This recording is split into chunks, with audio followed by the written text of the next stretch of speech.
হয়েছে, দেখেন কি সুন্দর একটা রং, একদম হচ্ছে কটনের মধ্যে দারুণ সুন্দর একটা জামদানি।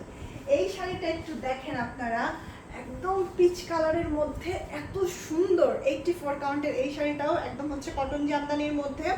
দেখেন এটা হচ্ছে আমার শাড়িটা, আর এই হচ্ছে আমার শাড়ির পাড়ের অংশটা।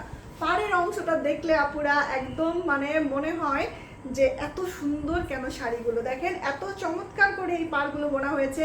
এরকম হচ্ছে নেভি ব্লু, হ্যাঁ নেভি ব্লু একটা কান্দি, এর মাঝখানে হচ্ছে পিঙ্ক কালার, তার মাঝখানে আবার হচ্ছে গিয়ে সিলভার জড়ি দিয়ে সুন্দর করে কিন্তু ডিজাইন করা আছে। এটা হচ্ছে আমার শাড়িটা। এই শাড়িটার সাথে আমি এবার হচ্ছে গিয়ে শাড়ির আঁচলটা একটু দেখিয়ে দিব। এই হলো আমার শাড়ির আঁচলটা। দেখেন গতানুগতিক টাইপের কিন্তু কাজ না এটাতে, এটার কাজটাও কিন্তু খুব সুন্দর। দেখেন এটা হচ্ছে আমার আঁচলটা, আঁচলটা কিন্তু দারুণ সুন্দর, এবং এটা হচ্ছে 84 কাউন্টের একটা কটন জামদানি।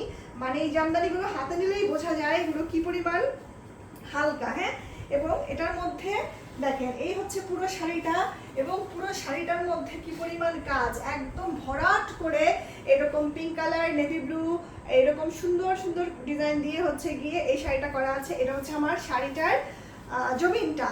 দেখেন এটার শাড়িটার জমিনটা দেখেন। এরপরে হচ্ছে আমি কি দেখাবো, শাড়ির সাথে ব্লাউজ পিসটা। এই হচ্ছে আমার শাড়ির সাথে ব্লাউজ পিসটা। দেখেন যেরকম সুন্দর শাড়ি ছিল সেরকম সুন্দর কিন্তু শাড়ির সাথে ব্লাউজ পিসটা আপনারা পেয়ে যাচ্ছেন।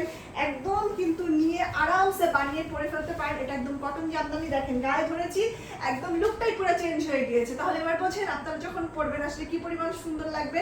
দেখেন অনেক সুন্দর শাড়ি। এই ধরনের কিন্তু কালার জামদানিতে খুব অল্প আসে। হ্যাঁ, তো যারা হচ্ছে কি এরকম সোবার কালার পছন্দ করেন, চট জলদি একটা স্ক্রিনশট নেন, নিয়ে নাম ঠিকানা মোবাইল নাম্বার সহ পাঠিয়ে দেন আমার জয়েন ইনবক্সে। এই সুন্দর শাড়িটা আপনার জন্য।